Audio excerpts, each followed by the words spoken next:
Y entonces ahora vamos a ver por qué la de Enrique dice no me toques y otras versiones dicen Fue suéltame. del Opus esa.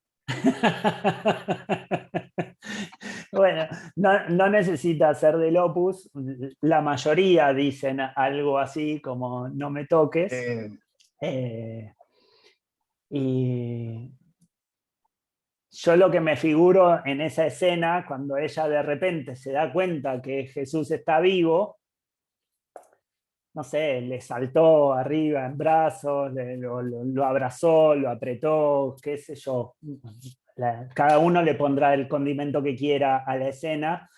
Hay algo diferente entre suéltame y no me toques. Suéltame implica agarrarlo, el no me toques implica ya una cuestión que tiene que ver con lo que hablábamos del sistema de valores mancha pureza, ¿no? Como no me toques porque soy inmaculado, porque hay que mantener la virginidad o toda la cuestión más del pecado y de la pureza.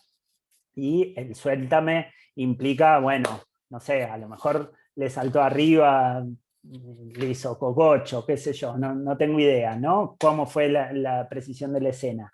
Pero lo que sí puedo derivar de la escena es que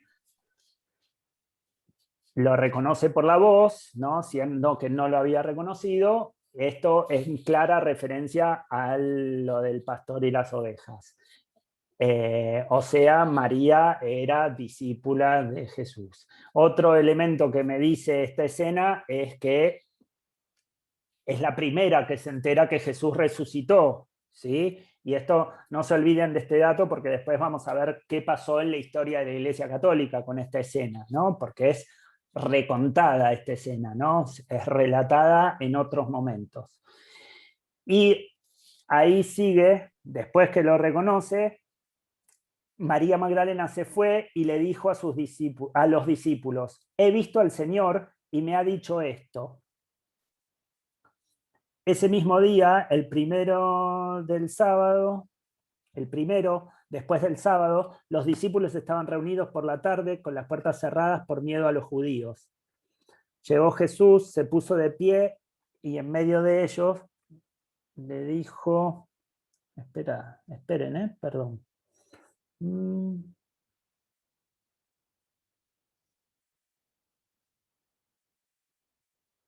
No, está bien. María Magdalena se fue y le avisó a los discípulos que Jesús estaba vivo, ¿no? Y que le había dicho eso. Entonces, acá no solo María tiene el rol protagónico, sino que María es la que le anuncia a los apóstoles que Jesús revivió, que Jesús resucitó, ¿sí? Entonces, María Magdalena pasa a ser ya directamente apóstol de los apóstoles, porque es la que les lleva la noticia a los que llevan la noticia, ¿sí?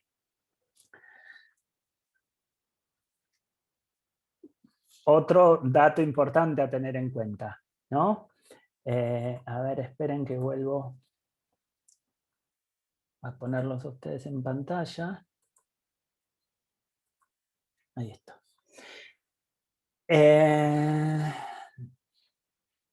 Entonces, ella es la enviada, apóstol de los apóstoles. Entonces, con estos pequeños indicios que ahora marqué yo, que fueron los más salientes, sobresalientes del Evangelio de Juan, podemos ver que Juan no solamente incluyó a mujeres entre sus discípulos, sino que estas mujeres fueron parte del grupo más íntimo de Jesús. Analizando este evangelio, da la sensación que en la comunidad de Juan, hombres y mujeres se hallaban en un lugar de igualdad dentro del rebaño, ¿no? Dentro del movimiento de Jesús. Un sueño que también tuvo Pablo en un principio, pero que no logró consolidarse.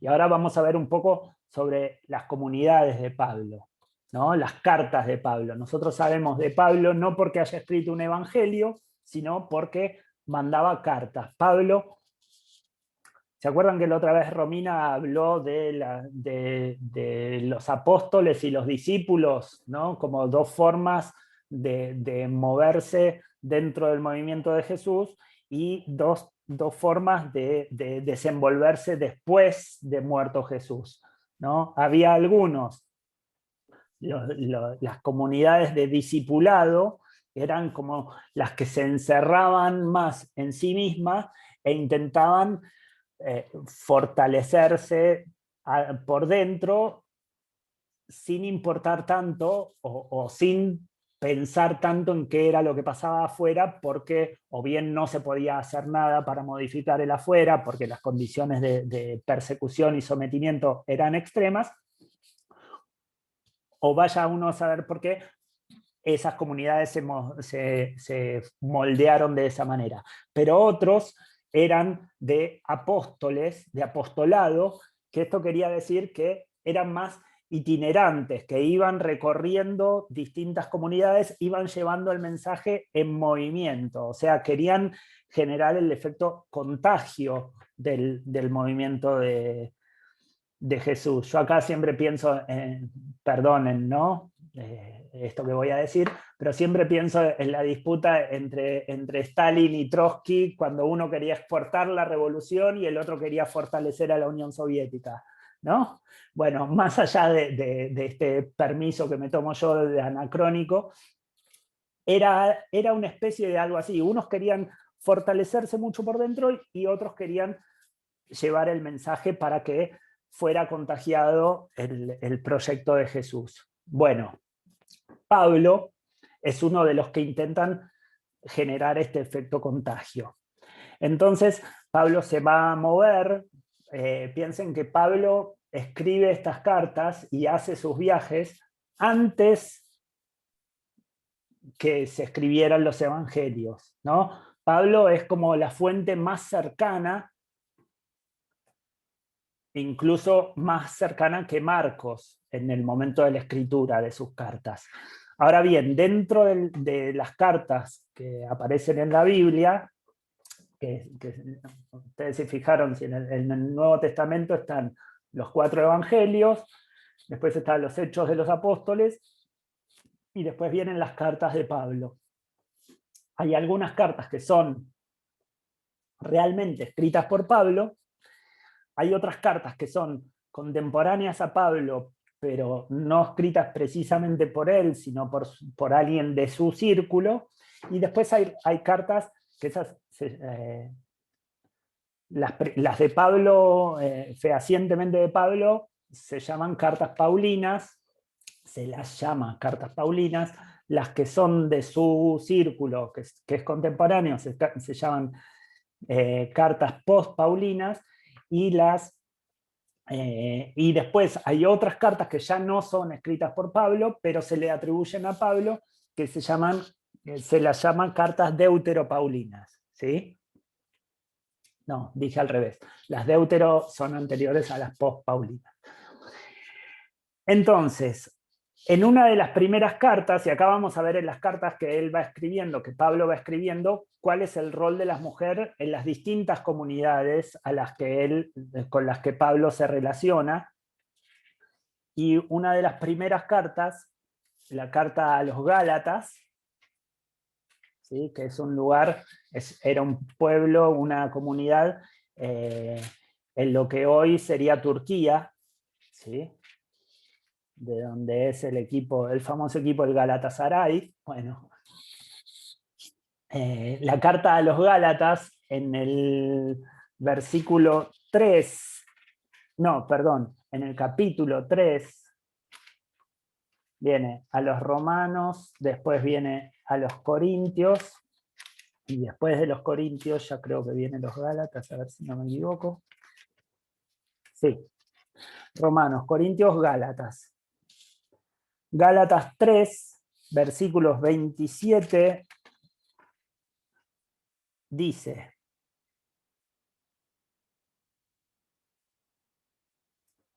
Ustedes están en Cristo Jesús y todos son hijos de Dios gracias a la fe. Todos se han revestido de Cristo, pues todos fueron entregados a Cristo por el bautismo. Ya no hay diferencia entre judío y griego, entre esclavo y hombre libre. No se hace diferencia entre hombre y mujer, pues todos ustedes son uno en Cristo Jesús. Son uno solo. Y si ustedes son de Cristo, también son descendencia de Abraham y herederos de la promesa. Entonces acá está diciendo, ya no hay diferencia entre judío y griego, entre esclavo y hombre libre, o entre hombre y mujer, porque todos somos uno solo en Cristo. ¿Sí? Acá plantea, o Pablo le baja línea a la comunidad de los Gálatas sobre la igualdad entre el hombre y la mujer. Pero luego, cuando habla a los corintios, en la primera a los corintios, capítulo 12, versículo 13, dice: las partes del cuerpo son muchas, pero el cuerpo es uno, por muchas que sean las partes. Todas forman un solo cuerpo. Así también Cristo. Hemos sido bautizados en el único Espíritu para que formáramos un solo cuerpo, ya fuéramos judíos o griegos, esclavos o libres. Y todos hemos bebido del único Espíritu. Acá se comió la parte de es lo mismo si sos hombre o mujer. Uno tendría que pensar, ¿por qué? Quizás Corintios también es un lugar en el Asia Menor, ahí en lo que hoy es... ahora entré en duda si Corintio es parte de Grecia. Me parece que es parte de Grecia, ¿no? Corinto, ¿alguien que me ayude en este instante? ¿Tiene la certeza? ¿Corinto es Grecia o Corinto también es Turquía? Bueno, eso es solo un detalle para mi Es talk. Grecia, es Grecia. Corinto es Grecia, gracias.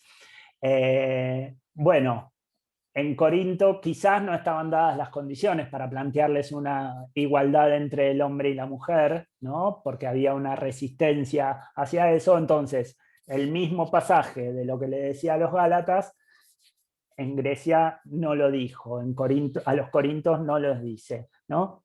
Omite entonces eso. Pasa lo mismo cuando en la carta a los Colosenses, capítulo 3, versículo 11, también omite la parte de la igualdad entre el hombre y la mujer. En los Hechos de los Apóstoles, que en realidad se supone que los escribió Lucas, los Hechos de los Apóstoles, en el capítulo 21, versículo 9, Lucas habla de las mujeres que profetizan, o sea, profetizan, tienen un rol importante dentro de la asamblea del pueblo, ¿no? Dentro del movimiento tienen un rol protagónico, mujeres que profetizan. También pasa lo mismo en la primera carta a los Corintios, capítulo 11, versículos 4 al 12, donde va nombrando un montón, a ver si la tengo para no... versículos 4 al 12.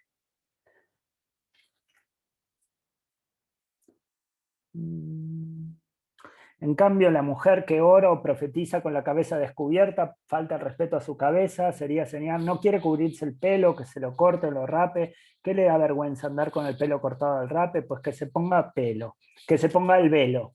El varón no debe cubrirse la cabeza porque es imagen y reflejo de Dios, mientras que la mujer es reflejo del hombre.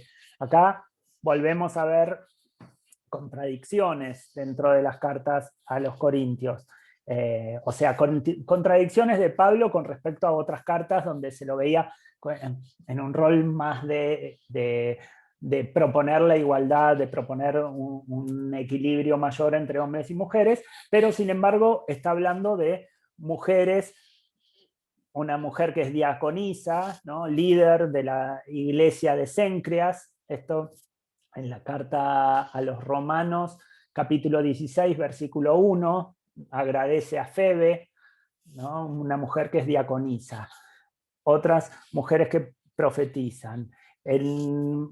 En la carta a los Colosenses, capítulo 4, versículo 15, a ver. Filipenses, Colosenses, carta a Colosenses, capítulo 4, versículo 15. Dice, reciban los saludos de Lucas, nuestro querido médico, y de demás. Saluden a los hermanos que están en la Odisea, sin olvidar a Ninfa y a la iglesia que se reúne en su casa, ¿sí? Ninfa era una mujer que profetizaba y que era diaconisa, ¿sí? En su propia casa.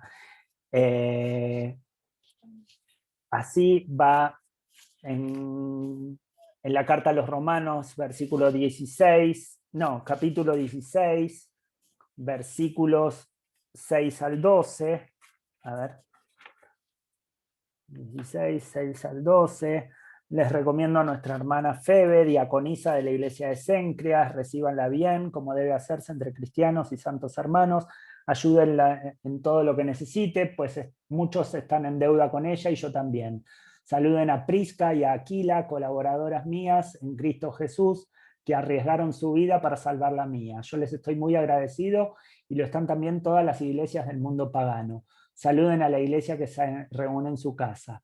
Saluden a mi querido Epéneto, el primer convertido cristiano en la provincia de Asia. Saluden a María, que ha hecho tanto por ustedes, a Andrónico y Junías, mis parientes y compañeros de cárcel. Son apóstoles muy conocidos y se entregaron. Saluden a Urbano, saluden a Apeles, saluden...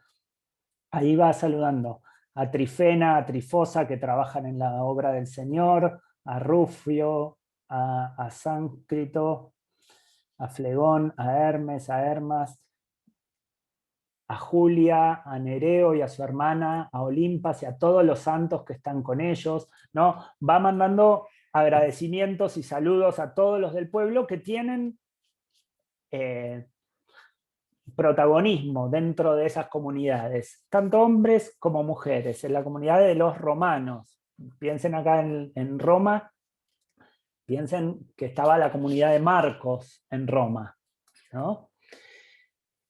Sin embargo, después van a ir apareciendo momentos donde ya va cambiando la situación y van apareciendo cosas a los que ya no nos van a sorprender tanto, o sea, sí nos van a sorprender si tenemos en cuenta esto, que planteaba Jesús, planteaba una igualdad, que los evangelios aparecen con un rol bastante protagónico, que las primeras cartas de Pablo aparecen en una situación de igualdad, y sin embargo, por ejemplo, tenemos la primera carta a los Corintios, capítulo 14, versículo 34,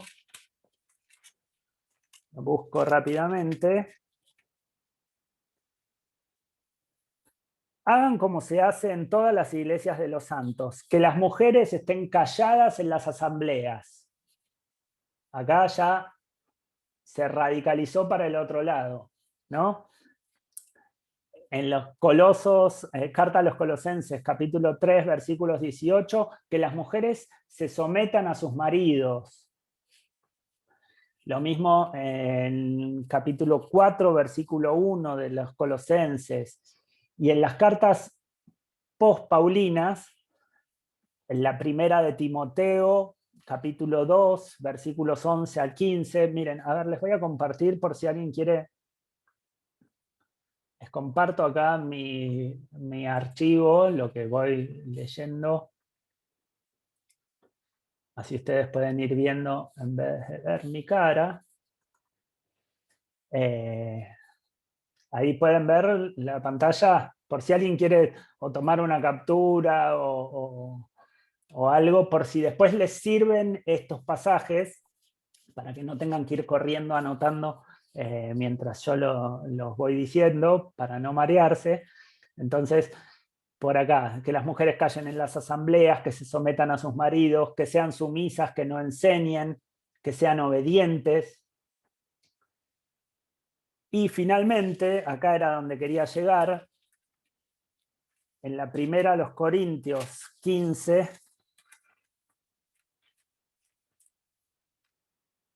Primera a los Corintios 15, dice: en primer lugar les he transmitido esto, tal como yo mismo lo recibí, que Cristo murió por nuestros pecados, como dicen las Escrituras, que fue sepultado, que resucitó al tercer día, también según las Escrituras, que se apareció a Pedro y luego a los 12. Después se dejó ver por más de 500 hermanos juntos. Bueno, hasta ahí. Entonces, ¿qué dice acá esta versión? Que es la que después se va a leer mucho más que la versión que les leí antes de Juan, que es la resurrección de Jesús. La versión oficial va a ser esta, que resucitó al tercer día y que se apareció a Pedro. Se borró a María Magdalena como testigo de la resurrección y apóstol de los apóstoles, ¿no? Sino que a Pedro y luego gracias a Pedro a los 12. Por eso Pedro se merece tener la basílica, ¿no? Ahí en Roma. No sé si alguien tuvo la oportunidad de visitar Roma y fue al Vaticano. Bueno, si pensamos en que Jesús nació en un establo, o ponerle que nos pongan que no sepamos exactamente dónde nació, pero que vivió en alguna cueva en Nazaret, en algún hueco, en alguna montaña, y que después llevó una vida itinerante en la que llevaba nada más que lo opuesto. Y piensan en la iglesia de Roma nada, hay una franca contradicción, ¿no? Y Roma asentada sobre Pedro, ¿no? Que supuestamente fue sobre esta piedra construirás tu iglesia o edificarás tu iglesia.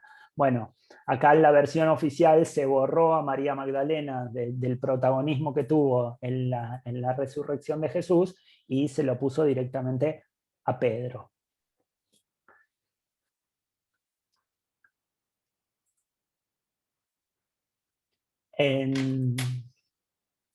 Vieron que notable, ¿no? Ese hecho, porque después uno piensa que Jesús se apareció ante Pedro, no ante Magdalena. A ver, para terminar, o para redondear esta parte, con respecto a los otros evangelios, algo, bueno, ya antes habló bastante al respecto Mafa, pero les digo algunos pasajes donde tanto Mateo como Marcos o como Lucas, la mujer también se encuentra en un lugar de igualdad con respecto a los hombres, igualdad ante Dios, reciprocidad con respecto al divorcio.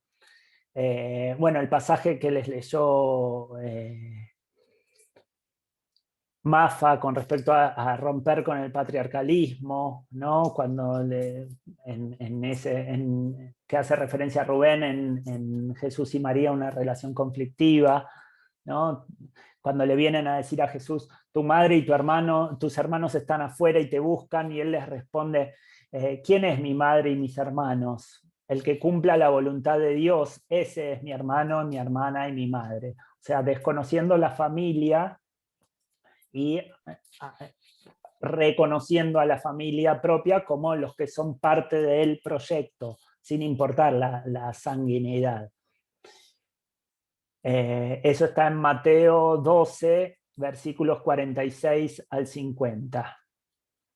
Y esto mismo también está en los otros evangelios, en Marcos capítulo 3, versículo 31, y en Lucas capítulo 8, versículo 19. Y lo notable no es solamente que vea a los hombres como hermanos entre sí, sino a las mujeres como hermanas, lo que no venía exigido por, por la afirmación de los que lo rodeaban, ¿no? Esto rompe con lo que estaba acostumbrada sus propios seguidores. Entonces, el movimiento de Jesús crea vinculaciones alternativas a las vigentes, ¿no? Crea como una nueva familia dentro, en el que incluye todos los que quieren pertenecer al proyecto, una fratría, podríamos decir, una hermandad de iguales, en los que las mujeres tienen las mismas posibilidades que los hombres. Y así va también en Marcos una nueva familia de los que asumen el proyecto contra el patriarcado y contra la monarquía. Marcos 10, versículos 28 al 30. Marcos 15, muchas mujeres lo siguen, mujeres que por seguirlo dejan de cumplir el rol establecido por su género. Marcos 15, 47, mujeres testigos de su muerte y luego de su resurrección. Entonces, lo que vemos a lo largo de los evangelios es que a Jesús jamás se le pudo atribuir nada que pueda resultar marginador de las mujeres, con lo cual la Iglesia, para justificar su patriarcalismo, siempre tuvo que recurrir al Antiguo Testamento, ¿sí? Al libro del Génesis, al libro del Eclesiastés, hay algunos libros que son como más patriarcales que otros, al libro eclesiástico, o bien a las cartas post-paulinas, a los Efesios, o a las deuteropaulinas, a Timoteo, a Tito. Por ejemplo, acá tengo el Génesis 2:22. A ver, vamos un poco al Antiguo Testamento.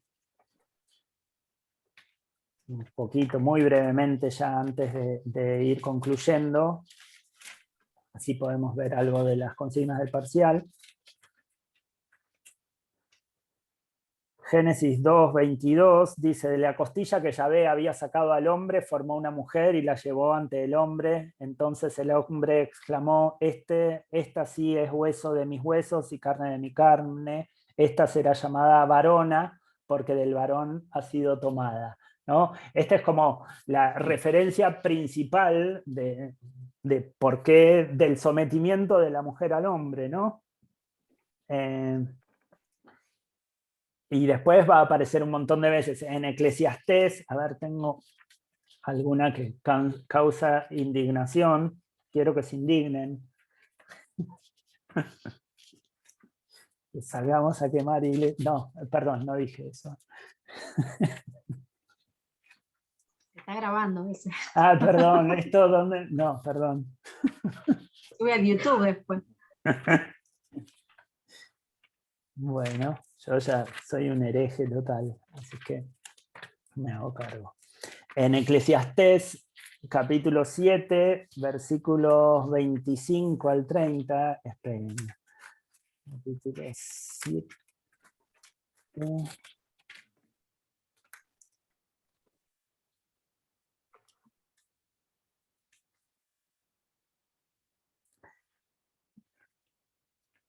A ver, dice: ¿tienes hijas? Cuida su virginidad, no seas demasiado indulgente con ellas. Casa a tu hija y habrás arreglado un importante asunto, pero entrégasela a un hombre inteligente. Tienes una mujer según tu corazón, no te separes de ella, pero no confíes en la que ves con malos ojos. Honra a tu padre con todo tu corazón, no olvides nunca que tu madre sufrió por ti. Acuérdate que por ellos tú naciste. ¿Qué le darás por todo lo que te dieron? No, pero esta no era tan... Bueno, esta era un poquito. Pero, a ver, no, en Eclesiástico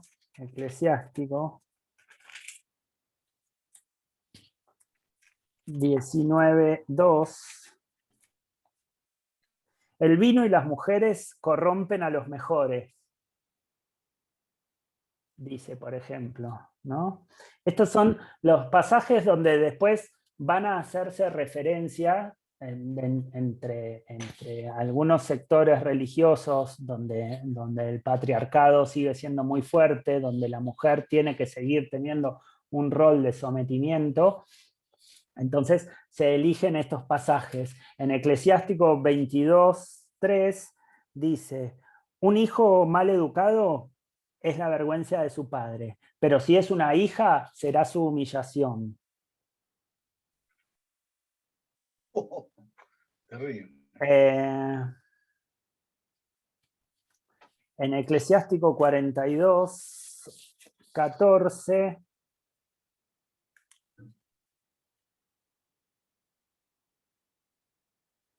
así como la polilla sale de la ropa, así sale de la mujer su malicia. Más vale dureza de hombre que bondad de mujer. La mujer puede atraerte vergüenza y reproches.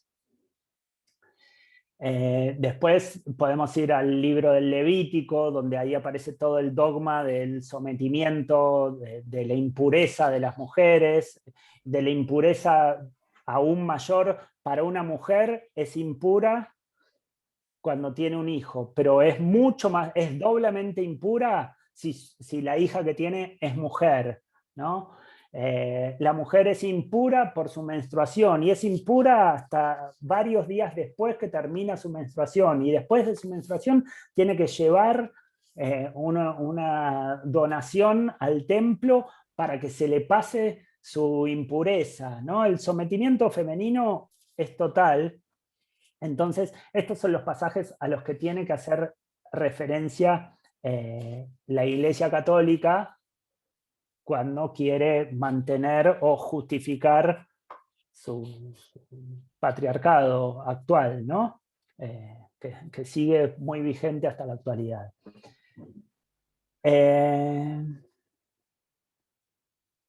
Bueno. Estoy indignado, ¿eh? Bueno, y si vos te indignás, por lo del vino. Por lo del vino. No, bueno. por el vino, por lo del vino. ¿Cómo va? No, más allá de las bromas, nada, la importancia de rastrear estos pequeños indicios que fueron apareciendo, donde el protagonismo de la mujer era mucho mayor al protagonismo que tienen las mujeres en los 2000 años de historia de la Iglesia Católica, ¿no? Si comparamos el protagonismo en los evangelios con el protagonismo que tienen en la Iglesia, es abismal la diferencia que hay. ¿Tienen alguna pregunta al respecto? ¿Nos va a quedar tiempo para algún videíto de Rubén después ese, o cuánto tiempo queda? ¿Te marca ahí? No, no tenemos tiempo. Cuando la clase era presencial estábamos hasta las 9 y nadie se quejaba. A ver las caras de pánico, hay muy poquitos, igual que les veo las pantallas. No, Camila sonríe, vamos bien. Guillermo se asustó, ahí estamos. Siempre bien recibido un video de Rubén. No nos vamos a quejar. Estuve esta semana en la casa de Rubén tratando de solucionarle cuestiones de su computadora. De tecnología. Sí, está difícil. Pero bueno, tenemos expectativa de tener un segundo No, porque contémosle a los chicos, la casa de Rubén un poco más normal. Cuando vos llegás a la casa de Rubén no te funciona más ni el celular, ni la computadora, no sé por qué. Las paredes son muy anchas. La cantidad de no libros, los libros hacen que no se... También. Tiene libros en las cuatro paredes, miles de libros. Las paredes son de plomo por los rayos X. Puede ser. Y nosotros siempre bromeamos que entramos al búnker, porque Sí. no... Sí. Te desconectás, te entras en un tiempo fuera del tiempo. Sí. Y ahora está un poco mejor porque ya está vacunado. Por suerte, yo el año pasado fui a su casa, cuando recién empezó la pandemia, y por poco no me hacía un PCR antes de entrar y todo. Estaba con mucho miedo. Ahora está un poco más tranquilo porque está vacunado. Pero bueno, tiene toda la intención de dar clase y bueno, estamos haciendo lo posible. Así que, Mafa, ¿querés compartir eso que tenés para compartir? Dale, aprovechemos ahora. Me tendrías que habilitar para que yo pueda compartir pantalla. A ver. Yo igual les quería decir algo antes de mostrar los videitos. Son 2 videitos muy cortitos. El cineasta estaba muy preocupado, son videos en crudo, no están editados. Estaba muy preocupado por saber de los símbolos que existen, tanto reconocidos por la Iglesia Católica como símbolos populares, si realmente había una historia real atrás de ese símbolo o no la había, y cómo se considera eso, ¿no? Para la Iglesia. Entonces Rubén le responde estas preguntas en relación a esto, con 2 pasajes muy lindos que les quería compartir. ¿Me habilitaste? Ahí te habilito. Espera, Ah, a ver, ahí ya sos hospedadora, pero espera un segundito. Ahora que hablas de esto de los símbolos, no nos quedó ya más tiempo hoy sí. para hablar sobre los símbolos, pero, a ver, la semana que viene nosotros todavía tenemos programada una clase disponible como para consulta de dudas. Nosotros ya les vamos a dar las consignas de parcial hoy, pero la semana que viene vamos a estar disponibles en vivo desde las 5 de la tarde, vamos a habilitar el Zoom. Y si podemos, yo voy a dar brevemente una introducción al tema de los símbolos, porque es muy rico también y se puede utilizar también para alguna de las consignas. No es lo central de lo que tomamos en el parcial, pero algunos elementos del tema símbolos vamos a ver la semana que viene, porque ya ahora se nos extendería demasiado. Y bueno, y ahora se está por cortar, por eso estoy alargando, nos queda ahora 1 minuto y se termina este Zoom, y volvemos a entrar y ahí pones los videitos, porque si no se iba a cortar Bueno. el Zoom en el medio del video. ¿Dale? Bueno, perfecto. Si quieren, corto ya La idea... mismo el Zoom y nos volvemos Sí. a conectar. Dale.